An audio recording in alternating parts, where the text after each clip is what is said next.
So how concerned should we all be by this latest move that's been made by China with the assertion that it will never close out the option of taking Taiwan by force?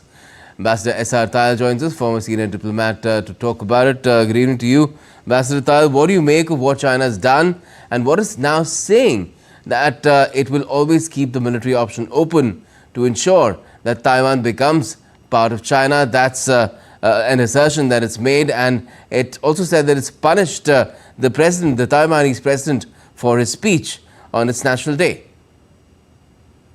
China is very clear and it has always made statements right from 1948, 49, and that Taiwan is part of China and there is only one China.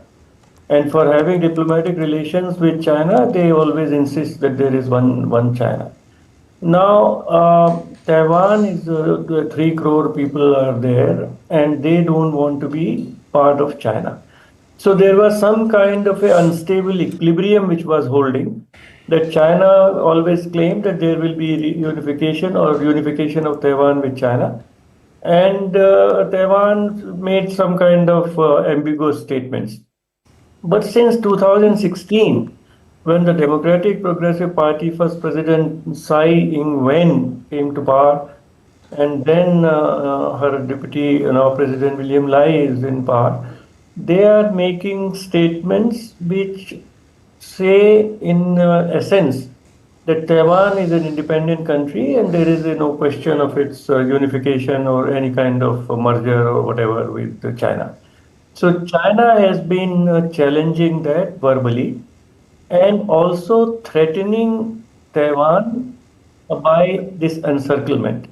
The strategy of China seems to be to threaten Taiwan, and ultimately, if really things go wrong and they decide to take action, then they will have a naval blockade of Taiwan. As you are showing in your map on the screen, Taiwan is like an island and they don't have much supplies of, say, fuel, and even water comes from outside, etc.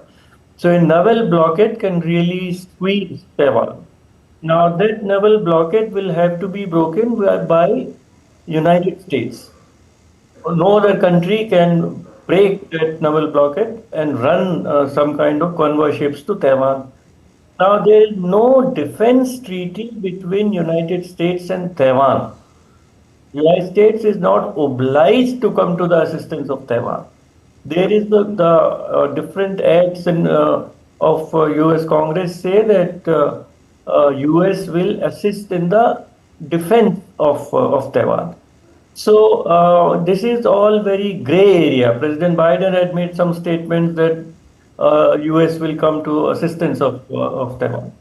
So China is now testing the patience and trying to pressurize Taiwan.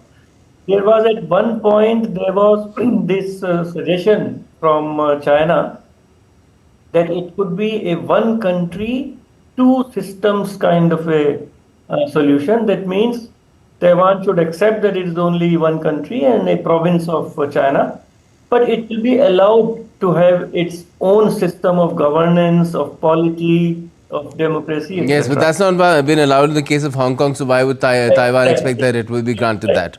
Exactly. So now Taiwanese have understood that there is no, that is not the way, and whatever promises China make, they are not worth the paper they are living on. But Master Tayal, what do you make about the magnitude of this particular exercise, this the joint sword, I think it's called 2024B, where Taiwan said it spotted 34 naval vessels and 125 aircraft which completely encircled the island for about 13 hours. So this has happened earlier also, when after Nancy Pelosi went, and gradually the level of contacts of the US government and some other European powers with the Taiwan is increasing, like cabinet ministers going, etc.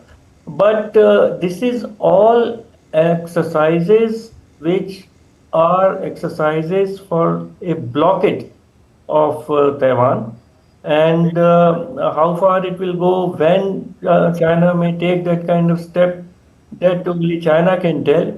But it is certainly they are threatening Taiwan that in case you continue to go on a course of independence, then China will take some steps, and they have stopped talking about peaceful unification. Earlier, Chinese statements used to say that yes, there will be one China, and Taiwan will be unified, but they will be peaceful. They have dropped the word useful, peaceful in their statements.